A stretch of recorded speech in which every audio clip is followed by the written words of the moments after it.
Chers amis, bonjour et bienvenue pour ce culte de l'église baptiste de Joinville-le-Pont.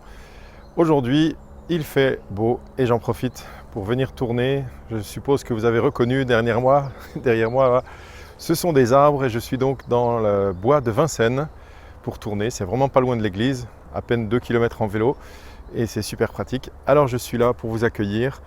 Si vous faites attention, vous entendrez peut-être des avions, peut-être des voitures au loin, quelques marcheurs de temps en temps, mais surtout les oiseaux, et c'est très agréable. Je vous souhaite un bon dimanche, un bon culte, que le Seigneur nous réjouisse ce matin. On va voir tout à l'heure, lors de la prédication que je vais apporter, que tout ne va pas toujours bien pour tout le monde, même pour les hommes de Dieu dans la Bible, et on va essayer de s'encourager ensemble en écoutant cela. Mais avant cela, écoutons quelques chants, chantons-les si nous voulons. À tout à l'heure.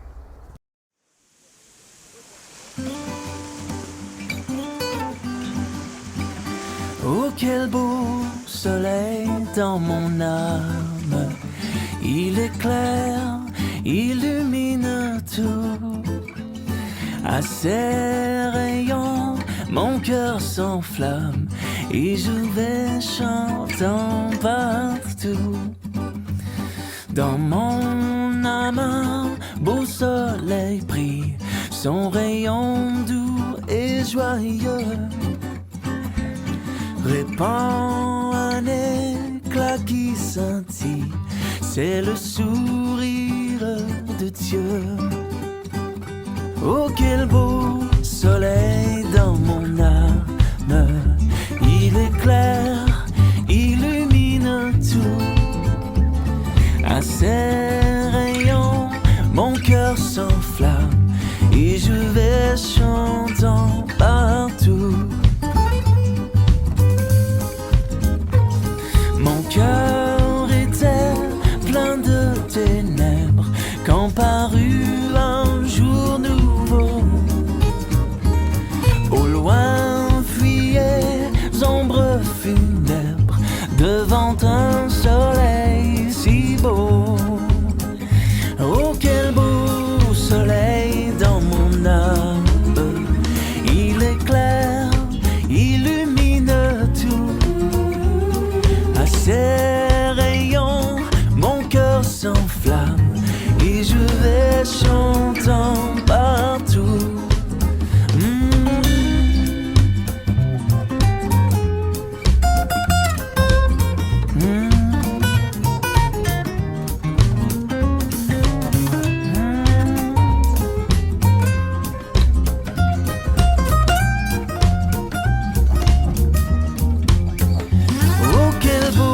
Soleil dans mon âme, il éclaire, illumine tout. À ses rayons, mon cœur s'enflamme et je vais chantant partout. Gloire à Dieu, que ce chant retentisse en tout lieu. Gloire à Dieu, que ce chant retentisse en tout lieu. Gloire à Dieu, que ce chant retentisse en tout lieu. Gloire à Dieu, que ce chant retentisse en tout lieu. Gloire à Dieu.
m'offre la vie, ta grâce m'a sauvé, ta grâce a pardonné, ta grâce m'a comblé, ta grâce m'a libéré, ta grâce justifie, ta grâce m'a franchi, ta grâce purifie, ta grâce m'offre la vie, ta grâce m'a sauvé, ta grâce a pardonné, ta grâce m'a comblé, ta grâce m'a libéré, ta grâce justifie, ta grâce m'a franchi, ta grâce purifie, ta grâce m'offre la vie, ta grâce m'a sauvé, ta grâce a pardonné, ta grâce m'a comblé, ta grâce m'a libéré.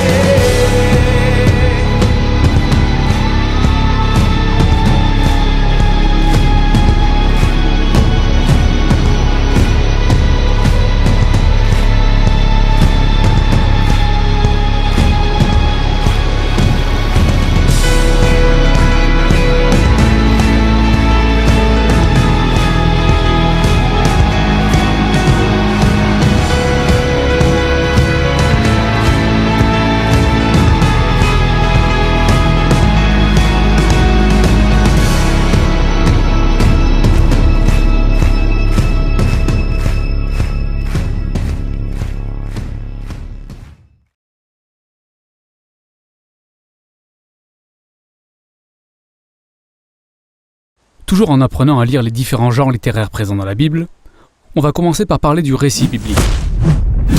Alors, la base de tout récit met en scène des personnages vivant dans un certain cadre et qui traversent une succession d'événements.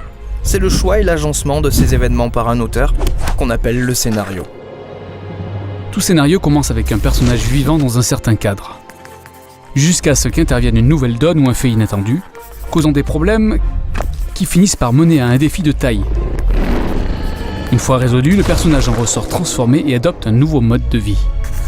En lisant les récits, il est important de comprendre chaque scène dans le contexte du scénario d'ensemble. On peut donc donner à une histoire un tout autre sens si elle est interprétée hors du contexte prévu dans le scénario. Et ça arrive constamment avec les gens qui lisent la Bible. Vraiment ? Oui, par exemple, prenons l'histoire de Gédéon. Il y a cette scène très connue où Gédéon essaie de s'assurer que Dieu l'aidera à remporter une bataille, alors il demande un signe à Dieu.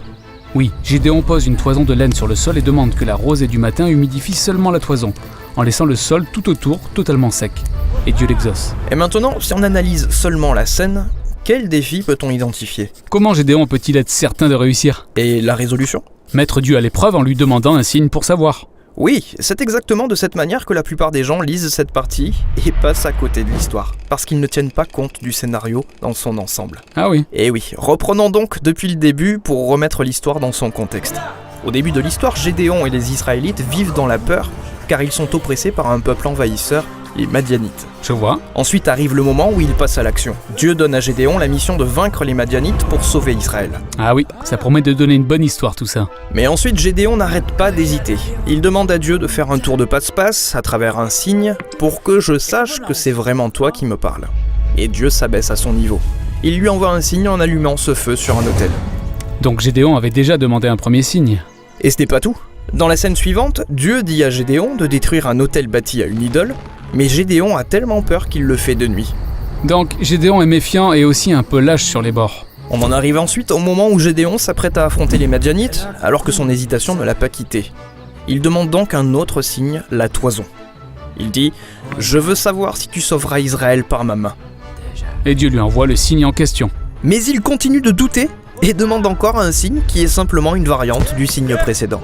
Donc, Gédéon en fait un peu trop avec ses signes. Absolument. En regardant l'histoire dans son ensemble, il est clair que le défi du scénario n'est pas de savoir si Gédéon arrivera à discerner la mystérieuse volonté de Dieu. Le véritable défi est de savoir si ce gars arrivera à se ressaisir pour commencer à avoir foi en Dieu.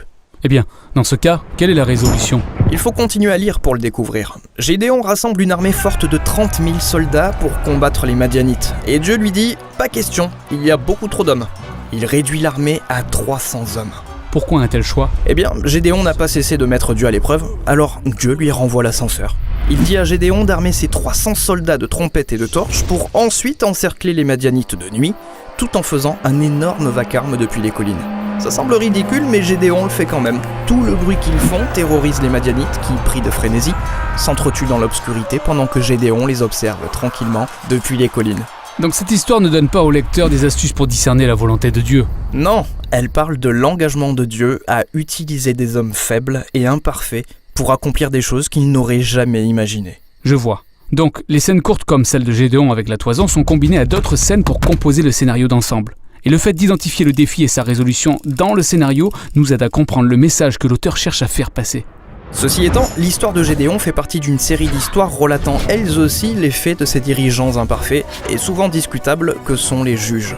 Et chacune d'entre elles a un scénario qui lui est propre. Mais mise ensemble, elle constitue une phase majeure de l'histoire biblique, celle de l'époque des juges, avec un scénario spécifique. Donc il y a plusieurs phases dans l'histoire de la Bible. En effet, et toutes les histoires courtes, on en compte plusieurs centaines, constituent chacune une phase avec un scénario qui lui est propre. Et une fois assemblées, ces phases constituent les piliers du scénario d'ensemble portant l'histoire de la Bible dans son intégralité. Donc, quel que soit le passage de la Bible que je lis, je dois prêter attention au scénario d'ensemble pour réussir à comprendre chaque histoire selon son contexte. Exactement. La Bible est véritablement une œuvre littéraire brillamment élaborée.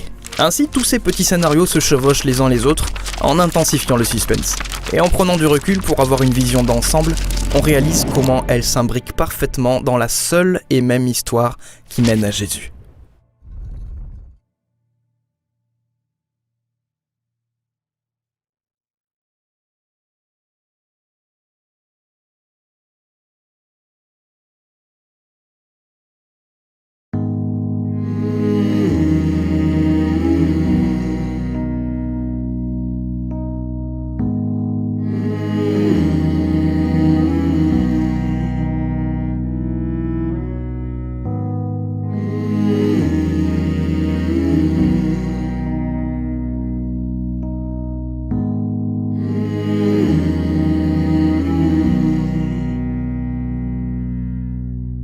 Il y a une grâce quand mon cœur traverse le feu. Une autre voix quand tout sombre autour de moi. Et quand je pense à la différence entre qui j'étais et qui je deviens, je sais que je ne serai jamais seul. Il était avec moi dans le feu, là à mes côtés. Il était présent dans la tempête, apaisant les mers. Et s'il m'arrive un jour d'oublier le prix payé pour moi, il y a la croix qui porta le poids d'un sauveur mort à ma place. Oui, il est avec moi dans le feu.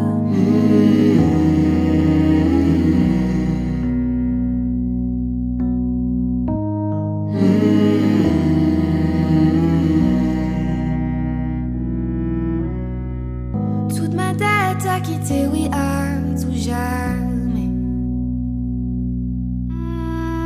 Le péché n'a plus aucun pouvoir sur ma vie. S'il m'arrivait de retomber entre qui j'étais et qui je deviens, quand bien même je ne céderai pas à ce monde, je sais que je ne serai jamais seule, car il est avec moi dans le feu, là à mes côtés. Oui, il est présent dans la tempête, apaisant les mers. Et s'il m'arrive un jour d'oublier la puissance de sa grâce, il y a un tombeau qui est bien vide, et cette puissance vit en moi, Car il est avec moi dans le feu. car Il est avec moi dans le feu. car Il est avec moi dans le feu. Il est avec moi dans le feu. Il est avec moi dans le feu.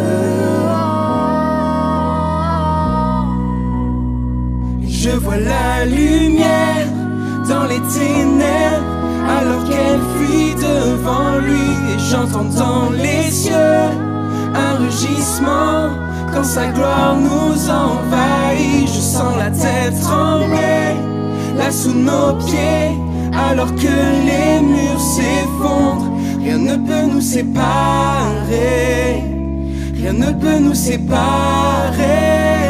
Je vois la lumière dans les ténèbres, alors qu'elle fuit devant lui. Et j'entends dans les cieux un rugissement quand sa gloire nous envahit. Je sens la terre trembler là sous nos pieds, alors que les murs s'effondrent. Rien ne peut nous séparer, rien ne peut nous séparer.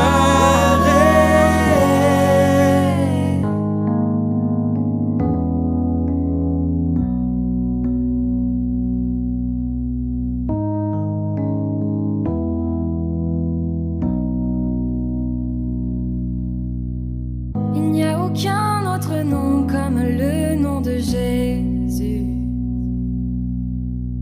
Lui qui était, qui est et sera à jamais. Donc peu importe ce qu'il adviendra, entre qui je suis et qui je deviens, je sais que je ne serai jamais seule. Il sera avec moi dans le feu, là à mes côtés. Il sera présent dans la tempête, apaisant les mers. Et s'il m'arrive un jour d'oublier ta bonté envers moi, je me réjouirai même dans l'épreuve, car je sais que tu es là. Oui, je sais que tu es là.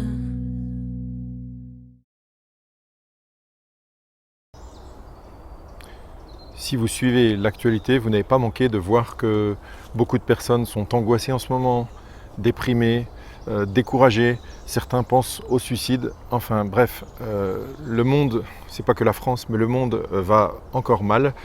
Et j'ai repensé à une personne dans la Bible qui a traversé de tels sentiments vraiment difficiles à gérer.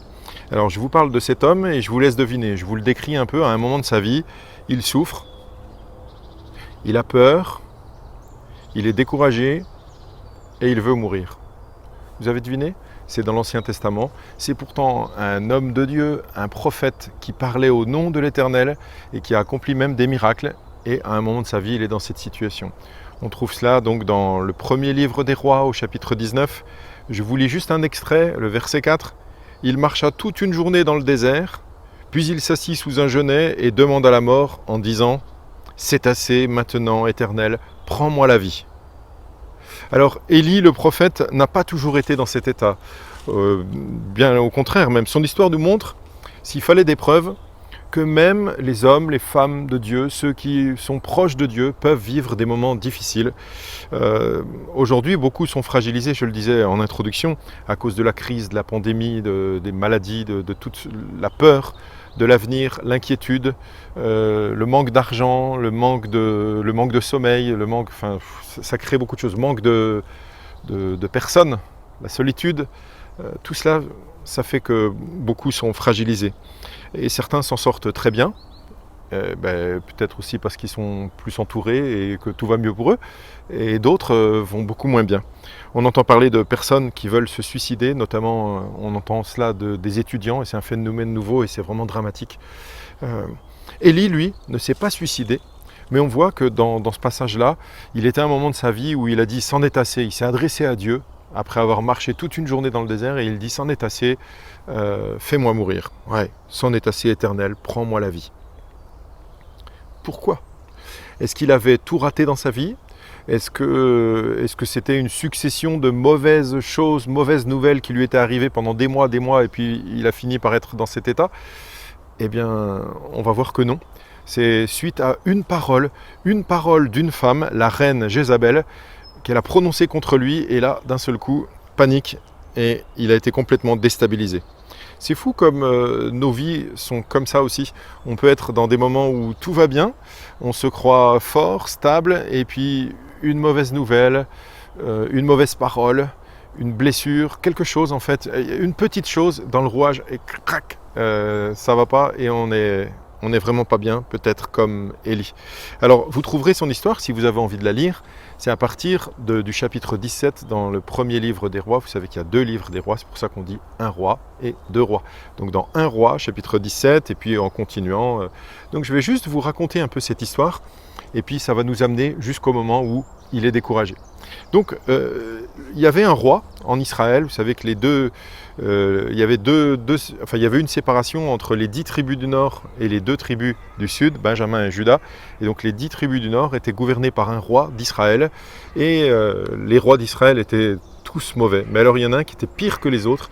Il nous est décrit donc dans le premier livre des rois, au chapitre 16, à la fin, il nous est décrit comme pire que les autres. Il a fait vraiment pire que les autres. Vous rendez-vous compte, il s'est marié avec une Sidonite, Jézabel. Il a adopté ses dieux, ce qui était formellement interdit par Dieu l'Éternel. Il a adopté ses dieux, Baal, Astarté. Il a même construit un temple pour Baal dans la ville de Samarie. Et il a construit un autel pour Baal. Donc en fait, il s'est détourné de Dieu pour adorer Baal et Astarté. Il avait une femme, Jézabel, qui était aussi bien tordue et qui avait de faux dieux. À un moment, au début du chapitre 17, on voit arriver sur la scène Élie, justement, celui dont on parle. Élie, le prophète, on n'en avait pas entendu parler avant, on ne sait pas ce qu'il était, ce qu'il faisait, mais on sait que Dieu lui parle et lui dit d'aller voir le roi Akab, et il n'a pas peur. Il va voir le roi Akab et il dit la parole de l'Éternel, et cette parole c'est « Il n'y aura pas de rosée ni de pluie, sauf sur ma parole ». Et il s'en va, Dieu lui dit d'aller se cacher, et il se cache auprès d'un torrent, pas loin du Jourdain. Donc il est caché là, et Dieu lui dit qu'en fait, qu'il ne s'inquiète pas, qu'il boira de l'eau du torrent, et que des corbeaux viendront le nourrir matin et soir en lui apportant de la viande et du pain. C'est ce qui se passe pendant un certain temps. Et dans tout Israël, c'est la panique, parce que, rappelez-vous, la parole de l'Éternel, prononcée par Élie, il n'y aura pas de rosée et pas d'eau, si ce n'est à ma parole. Et du coup, la sécheresse commence à venir sur le pays, et Élie, lui, a à boire, a à manger. Ensuite, à un moment, il n'y a plus d'eau dans le torrent, et du coup, Dieu dit à Élie d'aller dans un village, à Sarepta, et là, il se trouve, Dieu lui promet qu'il y aura une veuve qui prendra soin de lui. Il arrive là, et il voit une veuve qui est en train de ramasser des choses, et donc il lui dit « Prépare-moi un gâteau ». Et la veuve dit « Mais je n'ai plus qu'un tout petit peu de farine et un tout petit peu d'huile, je suis veuve, j'ai un enfant. J'étais là pour préparer en fait de quoi manger pour mon fils et pour moi, et après quoi nous mourrons parce que nous n'avons plus rien ». Et Élie dit à cette femme une parole super étonnante pour nous. Il lui dit « Va d'abord me préparer un petit gâteau et ensuite la farine, tu feras ce que tu devais faire et la farine ne manquera jamais et l'huile ne s'arrêtera pas de couler de ton pot. » Et en fait, c'est ce qui se passe pendant de nombreux jours. En fait, il y a toujours de la farine. Il y en avait très peu, mais il y en a toujours en fait suffisamment pour qu'elle continue à cuisiner. Farine, huile. Bon, je ne sais pas si vous cuisinez, mais avec de la farine, on peut faire et de l'huile. Il dit un petit gâteau, bon, c'était peut-être pas très sucré, mais on peut faire comme des pâtes à pain, des pâtes à pizza, et ça donne envie d'en faire, hein. Ou une fougasse, ou une focaccia. Essayez, c'est super sympa.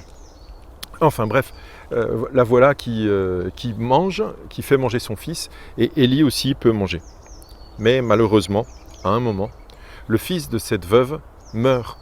Et la femme panique, elle va voir Élie et lui dit « Regarde, qu'est-ce qui s'est passé? Mon fils est mort. » Élie prend le fils, il monte à l'étage de la maison et il prie Dieu, il lui dit « Mais tu ne peux pas faire ça, tu ne peux pas faire mourir cet enfant, c'est le seul enfant que la veuve a. » Donc il prie et en fait, il se passe un miracle, c'est que Dieu entend la prière d'Élie et cet enfant est ressuscité. Il prend l'enfant et il va donner à sa mère et il dit « Voici ton fils. » Et waouh, l'enfant est ressuscité. Élie, mais c'est incroyable, il dit qu'il n'y a pas d'eau et pas de rosée, ça se passe, parce qu'il obéit à la parole de Dieu. Il dit qu'il y aura toujours de la farine et toujours de l'huile, et ça dure pendant longtemps. Ensuite, il ressuscite un enfant. C'est incroyable, hein, tout ce qu'il fait. Il doit se sentir quand même assez, je sais pas, moi j'imagine, assez confiant. Il agit au nom de Dieu. au bout de 3 ans, l'Éternel parle à Élie et il lui dit « Va te présenter devant Akab et je ferai tomber de la pluie sur le pays. » Alors, Élie s'approcha de tout le peuple. À un moment, d'abord, il va vers Akab et il lui dit « Voilà ce qui va se passer, il va y avoir de la pluie. Mais d'abord, réunis tous les prophètes qui sont des mauvais prophètes. Ce sont des prophètes de Baal et des prophètes d'Astarté. » Et donc, Élie dit « Voilà ce que tu vas faire. Tu vas leur demander de tous venir et on va avoir 2 taureaux, un pour eux et un pour nous. Et je vais vous montrer maintenant qui est le vrai Dieu en Israël, si c'est l'Éternel ou si c'est Baal. » Alors, tous ont l'impression que Élie se trompe et ils veulent tous servir Baal. Même le peuple s'est détourné de l'Éternel. Et donc, en fait, Élie dit, voilà ce qu'on va faire. Vous allez construire un autel à votre Dieu, Baal. Moi, je vais faire de même. Mais vous allez commencer, comme vous êtes plus nombreux, 450 prophètes. Et il leur dit, voilà, vous vous préparez, vous coupez votre bœuf, vous le mettez en morceaux et vous préparez. Par contre, vous n'allumez pas le feu. Et il leur dit, voilà, vous allez donc prier, crier à votre Dieu, vous lui parlez et vous attendez que le feu tombe. Si le feu tombe, alors ça veut dire que votre Dieu est vivant et qu'il existe. Si le feu ne tombe pas, alors vous en tirez les conséquences. Et Élie en profite pour s'adresser à tout le peuple. Et voilà ce qu'il dit. Il s'approcha de tout le peuple et dit « Jusqu'à quand aurez-vous un comportement boiteux? Si c'est l'Éternel qui est Dieu, suivez-le. Si c'est Baal, suivez-le. » Le peuple ne lui répondit rien. En fait, ils ne savent pas trop quoi faire. On dirait que, comme ils disent, ils sont boiteux, comme s'ils clochaient un coup d'un côté, un coup de l'autre. Élie est face à ces faux prophètes. Et les faux prophètes donc ont fait ce qu'il fallait. Ils ont commencé à crier à leur Dieu. D'abord parler, crier, faire des incantations, tout ça. Et puis quand il est midi, depuis le matin ils font ça et il ne se passe rien. Élie se moque d'eux. Et voilà ce qu'il leur dit. Criez à haute voix, puisqu'il est Dieu, il doit être en train de penser à quelque chose. Ou bien il est occupé, ou encore en voyage. Peut-être même qu'il dort et qu'il va se réveiller. Jusqu'au soir, les 450 prophètes, faut les imaginer. 450, ça fait quand même un paquet. Hein. Imaginez. Ils sont là, ils se font des incisions, ils se taillent le sang avec leur lance, avec des objets coupants. Et ils ont du sang qui coule de leurs bras, peut-être de leurs jambes, et rien ne se passe. Leur Dieu ne répond pas. Il n'y a pas de feu qui descend du ciel. Vous vous rendez compte qu'Élie les a provoqués? Il leur a dit, voilà, faites ceci, faites cela, et puis il ne se passe rien. Alors maintenant, Élie doit avoir une sacrée confiance en lui, parce que lui sait que quand il va prier, Dieu, l'Éternel, va lui répondre. Il est plein de force, plein de zèle, plein de confiance en son Dieu. Il sait que son Dieu l'a envoyé pour faire ça.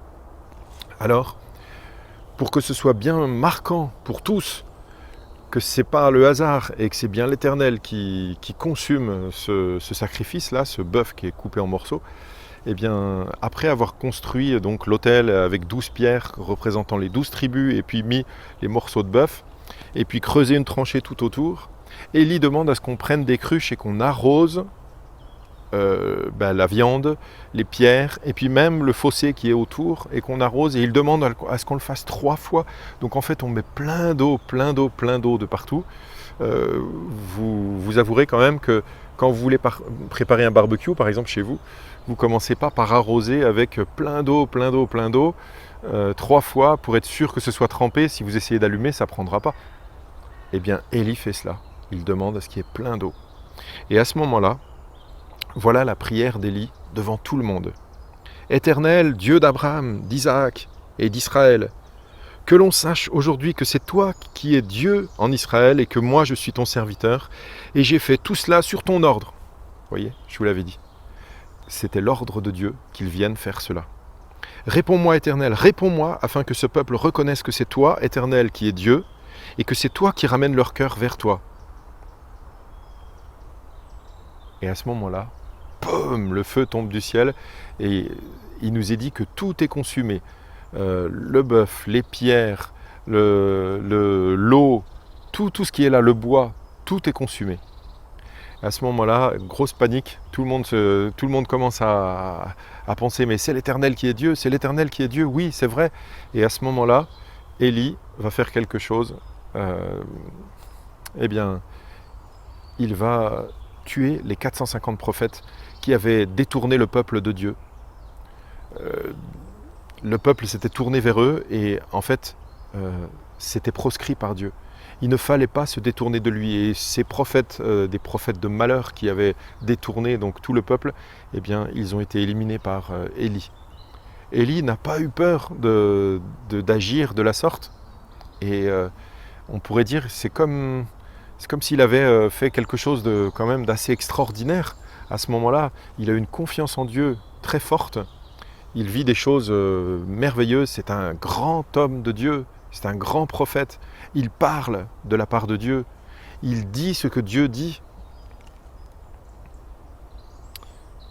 Mais c'est là que les choses se compliquent. On arrive au début du chapitre 19, donc de 1 roi.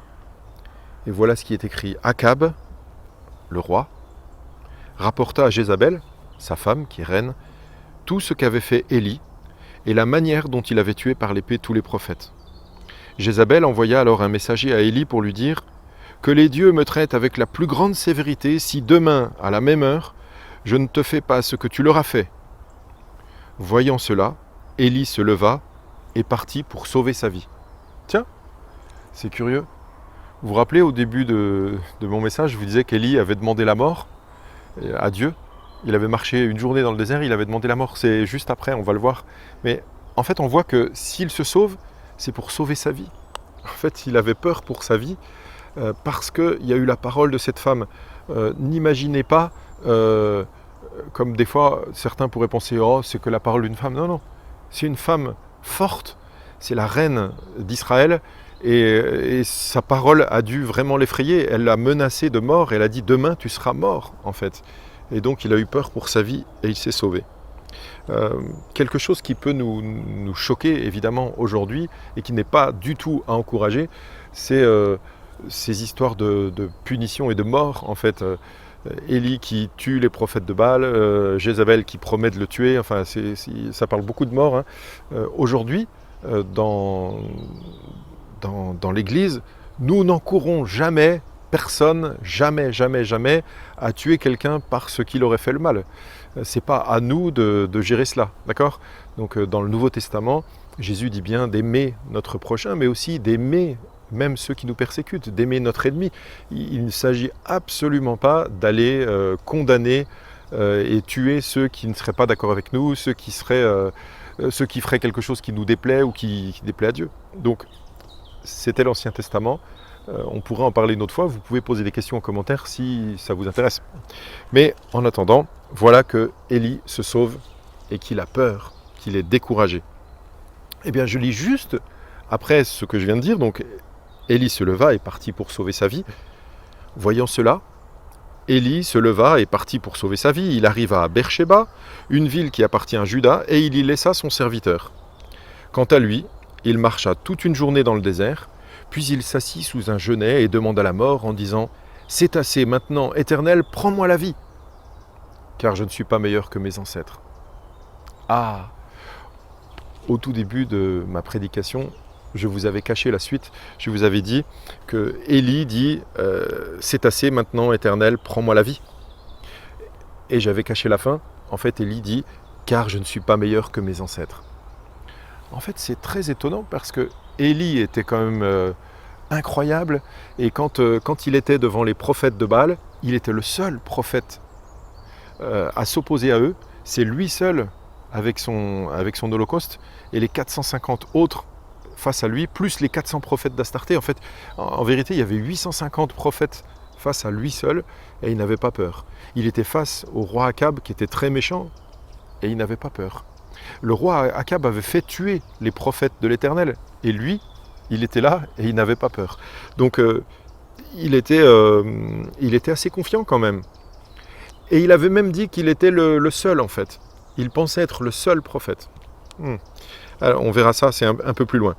Donc là il dit « car je ne suis pas meilleur que mes pères ». Donc en fait on voit que Élie a eu peur, il est découragé et il se dit en fait je ne suis pas meilleur que mes pères. Sans doute une dévalorisation, il se sent vraiment tout petit et c'est fou en fait comme quelqu'un de très grand, de très fort qui est capable de faire des miracles et d'affronter toute une armée de prophètes qui sont contre lui d'ailleurs, et bien comme il est capable de se juger petit et voilà. En même temps, c'est une preuve peut-être enfin d'humilité, peut-être qu'il avait un excès de confiance en lui, je ne sais pas, mais en tout cas, il avait confiance en l'Éternel et là, il a peur, il refuse d'aller plus loin, il veut mourir. Bon, est-ce qu'il veut vraiment mourir ? Ça, c'est à discuter puisqu'il a fui, vous avez vu, quand Jézabel lui a dit ces paroles, il a fui parce qu'il avait peur de mourir. Bon. La suite, il se coucha et s'endormit sous un genêt. Et voici qu'un ange le toucha et lui dit « Lève-toi et mange ». Élie regarda et il vit à son chevet un gâteau cuit sur des pierres chauffées, ainsi qu'une cruche d'eau. Il mangea et but, puis se recoucha. On aimerait tellement être là pour voir la scène. Élie qui est en train de dormir, un ange qui vient, qui le secoue un peu comme ça, qui lui dit « Mange et bois ». Alors il voit à côté de lui, tiens, il n'y avait rien, il avait marché une journée dans le désert, rappelez-vous. Et là, il mange, il boit, et hop, il se recouche, il dort à nouveau. L'ange de l'Éternel vint une deuxième fois, le toucha et dit « Lève-toi et mange, car le chemin est trop long pour toi. » Ah, mais on dirait qu'il lui a mis encore un deuxième repas.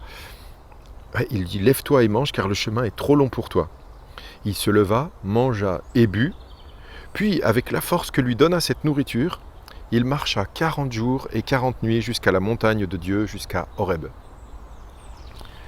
Ça devait être une nourriture sacrément nutritive pour pouvoir marcher 40 jours et 40 nuits jusqu'à la montagne de Dieu, jusqu'à Horeb. Peut-être ça vous fait envie, n'est-ce pas ? Surtout si vous êtes en difficulté en ce moment, peut-être découragé ou agacé, inquiet avec cette crise que nous traversons depuis presque un an maintenant. Eh bien, ça nous fait envie, en fait, d'avoir cette même nourriture. Ah, si seulement un ange pouvait venir à côté de nous, déposer de la nourriture et de l'eau, un breuvage spirituel, une nourriture spirituelle qui nous fasse du bien et qui nous donne de la force, de quoi marcher 40 jours et 40 nuits. Vous avez remarqué dans la Bible souvent 40 jours ou 40 jours, 40 nuits. Le nombre 40 revient souvent, c'est comme le nombre de l'épreuve.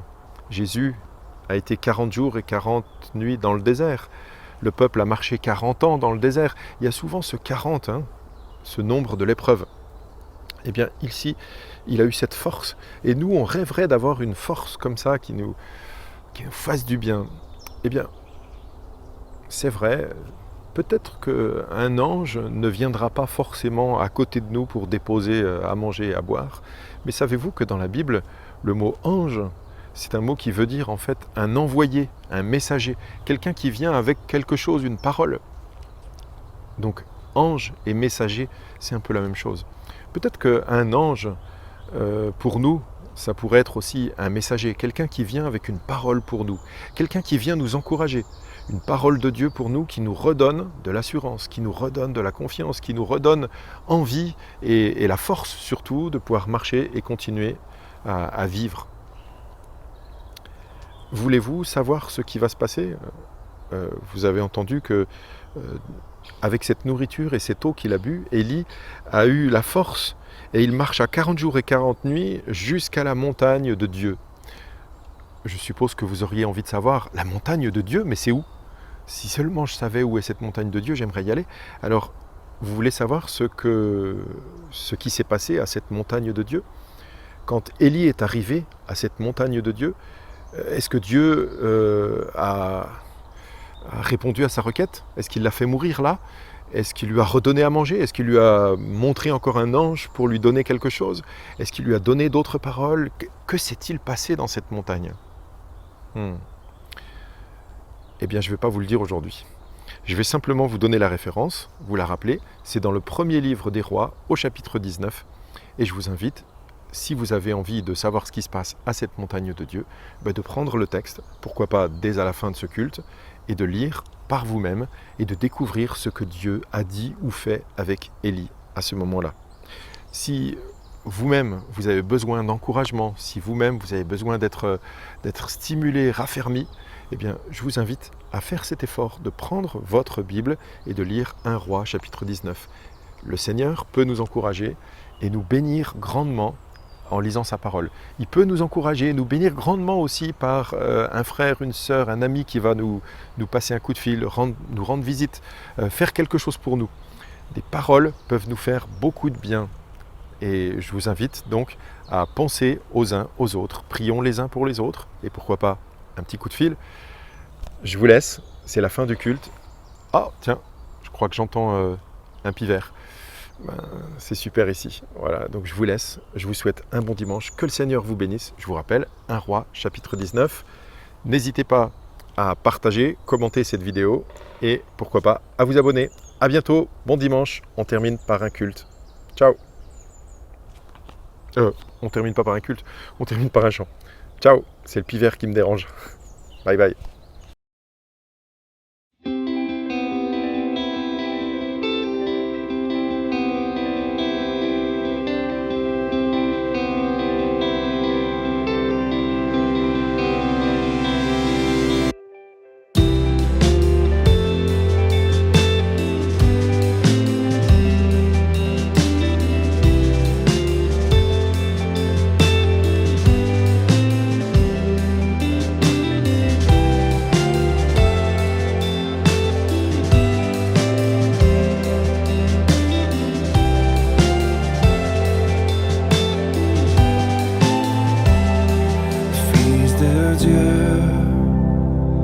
Splendeur des cieux, couronné de l'univers, Fils de l'homme, Sauveur précieux, dépouillé pour révéler l'amour du Père.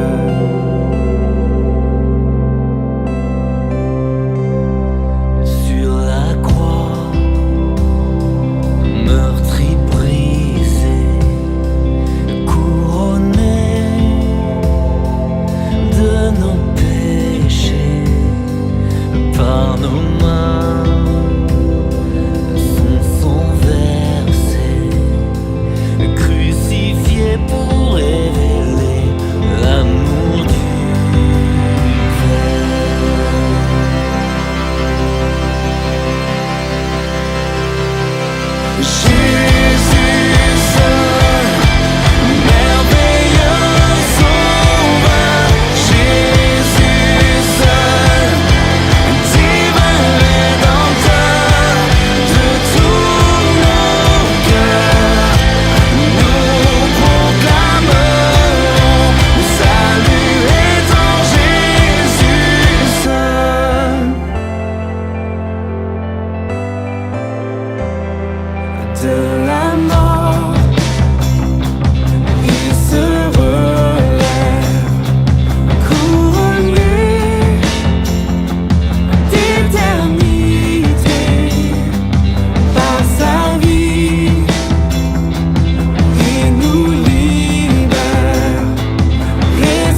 entonneront l'hymne saint des rages.